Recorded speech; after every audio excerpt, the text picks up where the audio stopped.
Nosso podcast de hoje é para prestigiar o Dia do Biólogo. É o profissional responsável em atuar em diversos campos que estudam a vida e os ecossistemas. E nossa participação de hoje conta com a Júlia Soares. Oi, bom dia a todos. Bom dia, Rai, tudo bem? Hoje eu venho falar um pouco para vocês da biologia do campo qual eu atuo e trabalho. Eu tenho 18 anos, estudo biologia marinha e hoje eu venho desmistificar algumas dúvidas. Gostaria de agradecer a Rai por estar me prestigiando nesse dia tão importante para a biologia. Agradecer a produção, agradecer a Luciane e o Carlos e espero que vocês gostem do podcast de hoje, seja muito proveitoso. Sim. Júlia, para começar, né, a pergunta que é mais interessante, que não quer calar. Por que você escolheu a biologia marinha? A gente tem muito essa questão da gente escolher o que a gente quer fazer, e isso é verdade. Mas eu sinto muito que a biologia me escolheu desde o começo. Quando eu era muito mais nova, eu não entendia muito bem o que era biologia. Inclusive, meus pais não trabalham nesse ramo, né, como a gente pode perceber. Mas, no entanto, quando eu tinha 12 anos aproximadamente, eu fui participar do Projeto Tamar, o qual eu tive a presença de ver as tartaruguinhas nascendo e indo até o mar, que é uma situação muito bonita, muito interessante, né, que é a vida, o começo da vida. E nesse momento foi quando eu senti que eu falei, meu Deus, eu gosto disso, não sabia como, mas eu gostei. Então eu sinto como se a biologia, ela chegasse para mim e tivesse me tocado, de uma forma qual, desde os 12 anos, eu quero isso e eu sempre gostei disso. Desde pequenininha, mesmo não tendo conhecimento aprimorado, né, de tal atuação, eu já tinha cadernos nos quais eu escrevia projetos que eu queria realizar e eu sempre tive uma conexão muito grande com o mar, com a natureza, tanto que hoje um esporte que eu pratico é o surf, que é um contato muito forte, né, e a gente precisa ter essa conexão muito grande enquanto biólogo. Legal, Ju. E com tudo que você já viveu, experimentou, né, nesse curto tempo da biologia que você tem da área de estudo, o que você percebeu que você pode contribuir para o ser humano, para a vida, para o planeta? Bom, no entanto, eu trabalho em duas áreas da biologia, os quais são projetos mais relacionados à saúde do ser humano, né? A gente sempre via a ecologia e tudo mais, mas é um pouco mais relacionado à saúde, né? Eu pesquiso sobre análise antimicrobiana de wasabi, vendo se ele realmente tem a questão, né, do wasabi de a gente não se contaminar com o peixe, e com o projeto da FEIDRO, qual a gente visa qual a contaminação das águas nos afluentes dos rios e canais de Santos. É uma área que eu acho incrível, eu acho muito linda. Trabalhar com a saúde é algo muito lindo, muito proveitoso, mas o que eu quero mesmo me especializar com pós-graduação, doutorado, é na parte dos corais. A gente tem uma grande questão aqui no Brasil, ou ao redor do mundo, que a gente acredita que a Amazônia ela é responsável pelo oxigênio. A gente fala que a Amazônia é o pulmão, a Amazônia ela pode ser, no máximo, o coração, a traqueia, mas ela não é. A grande responsável pela produção de oxigênio são os corais, eles produzem mais de 60% do oxigênio no mundo, então eles são extremamente importantes.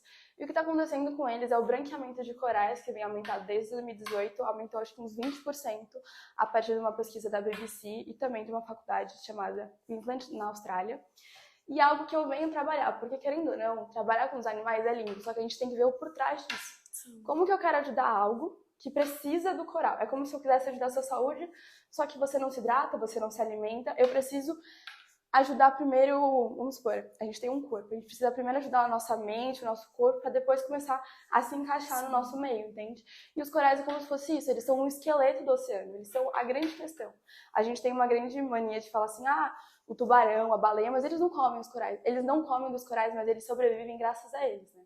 Os corais eles fornecem geralmente os fitoplânctons ou plânctons, que são a grande fonte de alimentação de seres menores. Enquanto uma cadeia alimentar, a gente entende que o pequeno é o mais importante. Não falando que nenhum é importante, todos são importantes. Mas o pequeno é o grande motivo da gente estar seguindo a cadeia. Tanto que a gente sabe que a vida se iniciou a partir do mar, né? A gente sabe que foi graças a bactérias, mas saíram do mar, oriundas disso, a gente tem a nossa vida hoje em dia aqui na Terra. Então é algo que eu acho incrível, eu quero muito ajudar os corais, sabe? Me aprofundar e salvar isso, porque os corais são a fonte de alimentação, são a fonte de proteção, e eles estão sendo mortos, as pessoas não sabem a devida importância os quais eles têm, e a gente precisa trabalhar, a gente precisa entender isso, sabe? E eu quero trazer para a sociedade que não é o tubarão que é o importante, ele é importante. Não é a baleia que, oh meu Deus, mas tem muita coisa por trás disso que a gente precisa olhar com um viés maior. E você citou todo esse contexto dos corais, que tem um porquê, né, atrás de tudo isso.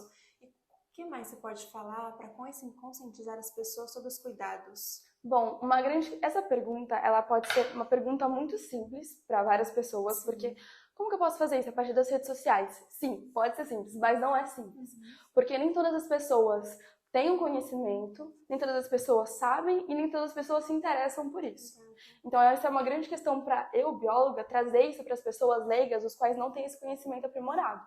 Então uma forma que vem trazendo muito e vem crescendo muito, pode ser muito banal de falar, mas é no Instagram e em redes sociais como o TikTok, de uma forma que as pessoas falem um pouco menos informal, que tenha uma imagem chamativa, uma letra grande, branca, vermelha, que chame muita atenção e, querendo ou não, dramatizar a situação.